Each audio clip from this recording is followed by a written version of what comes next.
अ, मैं डॉक्टर मनोज मेश्राम, केंद्रीय मंत्री रामदास जी आठवले साहब, इनकी पार्टी का मैं विदर्भ सचिव हूँ, सचिव पद पे कार्यरत हूँ। आज द पीपल पैंथर इस संगठन के माध्यम से रवि भवन नागपुर में अनेक रिपब्लिकन मानने वाले, अनेक रिपब्लिकन चळवळ में काम करने वाले अनेक पक्षों के पदाधिकारियों की आज बैठक यहाँ बुलाई गई, जिसमें मुझे भी न्योता दिया गया। मैं भी इस बैठक में उपस्थित हूँ। आज के बैठक का विषय है कि रिपब्लिकन पक्ष इस पीपल पैंथर ने ऐसा निर्णय लिया कि रिपब्लिकन लक्ष्य क्या है, रिपब्लिकन विज़न क्या होना चाहिए। इसके ऊपर में आज की बैठक की तमाम रिपब्लिकन चळवळ में काम करने वाले अनेक पदाधिकारियों को न्योता गया यहाँ उपस्थित है। दिनेश जी गुड़घाट है, महाराष्ट्र प्रदेश पीपल पैंथर के अशोक जी मेश्राम है, पीपल पैंथर के सचिव शीशराव जी गणवीर है, नागपुर से उपाध्यक्ष गौतम जी सातपुते उपस्थित है, वर्धा जिला अध्यक्ष मधुकर जी और तमाम रिपब्लिकन चळवळ के मानने वाले अनेक गट के कार्यकर्ता उपस्थित है।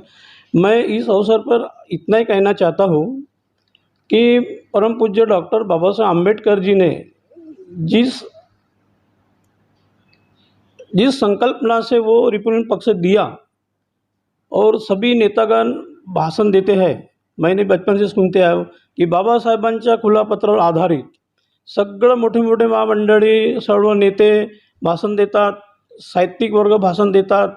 तो मेरा कहना इतना ही है कि भाई जैसे बाबा साहेब ने जो विचार बतलाए रिपब्लिकन पार्टी के बारे में और आप लोग खुलेआम माइक में हज़ारों लाखों के बीच में जो भाषण देते हैं, तो मैं इस अवसर पर इतना कहना चाहूँगा कि भाई उस लेवल पे आप चले, बाबा साहेब के जो विचारों को एक्सेप्ट करें, उसके विचार के पावल पे पावल डाल के चले और यही रिपब्लिकन का लक्ष्य होना चाहिए जो बाबा साहब ने बतलाया है। इसका मतलब ये चलते नहीं, ऐसा नहीं है, चलते हैं लेकिन असंगठित होकर चल रहे हैं। बाबा साहब के विचार को मान रहे कैसा, असंगठित होकर मान रहे हैं। बाबा साहब ने संगठित होना सिखाया है, संगठित होकर अपने हक अधिकार के लिए लड़ना सिखाया है। अपन असंगठित होकर आपस में लड़ रहे हैं। अभी मैं आठवले साहब का उदाहरण दूँगा। आठवले साहब भाजपा में गए हैं, वो अपने मत से नहीं गए हैं कि भाजपा से इन्विटेशन आया और आठवले साहब गए। आठवले साहब ने सबसे पहले पूरे महाराष्ट्र में पूरे जिले में जिला अध्यक्ष शहर अध्यक्ष की मीटिंग लगाई। मीटिंग लगवाने के बाद में सबकी राय लिया। ये पूरा सेशन पूरे महाराष्ट्र भर चला। तो उसके बाद डबल सेशन चला, पूरे साहित्यों की मीटिंग लगाई, पूरे जिला वाइज जितने महाराष्ट्र में जिले होंगे सभी साहित्यों का ये पूरे काल चक्र में कम से कम साल भर के उस पार लगा। मैं हर इसका चश्मदीद गवाह हूँ क्योंकि हर बड़े बड़े मीटिंग में मैं रहा, विदर्भ के तो पूरे मीटिंग में रहा मैं।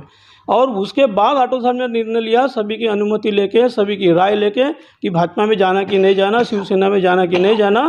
तो सभी की राय थी कि दो टोक की जो दुश्मनी है अगर मित्रता में बदलती है इसमें कोई हर्ज नहीं, और सभी का आठवले साहब को समर्थन मिला। जब जाके आठवले साहब ने भाजपा के साथ समझौता, शिवसेना के साथ समझौता किया।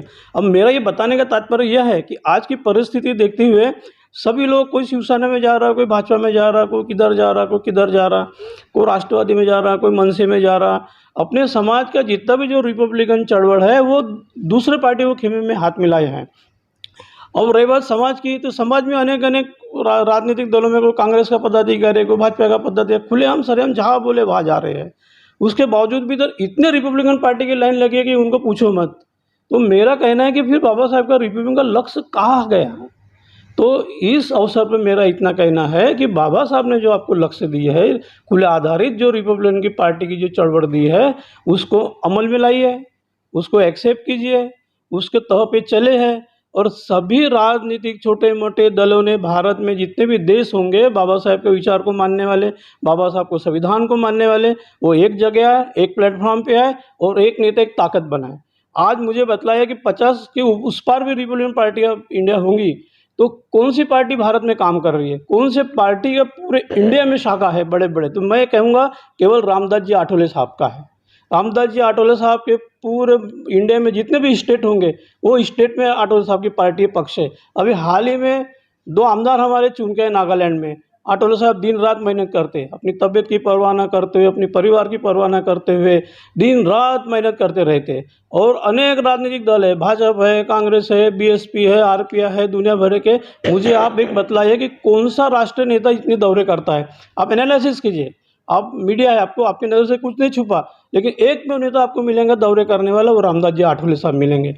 तो मेरा ये कहना चाहता है कि देश के तमाम जो छोटे-मोटे संगठन हैं, सब डिसॉल्व करके लोकशाही पद्धति से एक बड़ी पार्टी निर्माण करें, एक झंडा, एक पक्ष निर्माण करें और लोकशाही पद्धति से चुनिए ना, जो कोई भी चुन के आएगा, वो नेता रहेगा, उसके हाथ में समाज का नेतृत्व देना चाहिए, रिपब्लिकन चळवळ का नेतृत्व देना चाहिए, झंडा देना चाहिए। यही मुझे रिपब्लिकन विज़न लगता है। और राजनीतिक में इतने हेवे-दावे, इतने मतभेद, ये बाबा साहब को मानने वालों ने त्याग करना चाहिए, त्याग की भूमिका रखनी चाहिए। जो त्याग करेगा तभी संगठन खड़ा होगा। आज देखो तो हर गली-गली में पार्टियाँ, नई-नई पार्टियाँ, नई-नई राष्ट्रीय पार्टियाँ, सब राष्ट्रीय नेता बनते जा रहे। तो ऐसे बाबा साहब का लक्ष्य कैसा पूरा होगा? मुझे समझ में नहीं आता। बड़े-बड़े साहित्यिक, बड़े-बड़े विद्वान, बड़े-बड़े संघ, आप कोई भी ये लो, समता सैनिक दल लो, उसमें भी कितने अनेक गट है। बुद्ध महासभा अभी नुकतीच हाल ही में वो जुड़ गए हैं, उनमें भी गठबाजी थी। तो क्या ऐसे से बाबा साहब का लक्ष्य पूरा होगा? रिपब्लिकन चळवळ का लक्ष्य पूरा होगा? नहीं होगा। इसीलिए अपने को बाबा साहब का जो विचार है, वो मानना ही पड़ेगा, मानना ही पड़ेगा, मानना ही पड़ेगा। जब जाके अपन सही मायने बाबा साहब के अनुयायी हैं, बाबा साहब के बंदे हैं, वो कहलाएँगे। मानने से नहीं होगा, उसमें अमल करना होगा, उसमें वो राह पे चलना होगा। उसके लिए त्याग की भी भूमिका रखनी होगी, अपने स्वार्थ बाजू में रखना होगा, जब जाके ये अपना पूरा होगा। इसके आज मैं धन्यवाद देता हूँ पीपल्स पैंथर के महाराष्ट्र के अध्यक्ष अशोक जी मेश्राम जी का, शहर अध्यक्ष विनोद जी मेश्राम जी का, कि जिन्होंने हमें यहाँ इनवाइट किया, सभी रिपब्लिकन पार्टी के लोगों को इनवाइट किया और हमें अपनी दो शब्द कहने का मौका दिया। मैं उनका भी धन्यवाद। आपका भीमराव जी लोनारा जी साहब है IBM 7 के, उनका भी मैं धन्यवाद देता हूँ कि वो इस वक्त हमारी इंटरव्यू हम इसको प्रकाशित करेंगे। उनको भी धन्यवाद देते मैं आज अपने दोस्तों से समाप्त करता हूँ। जय भीम, जय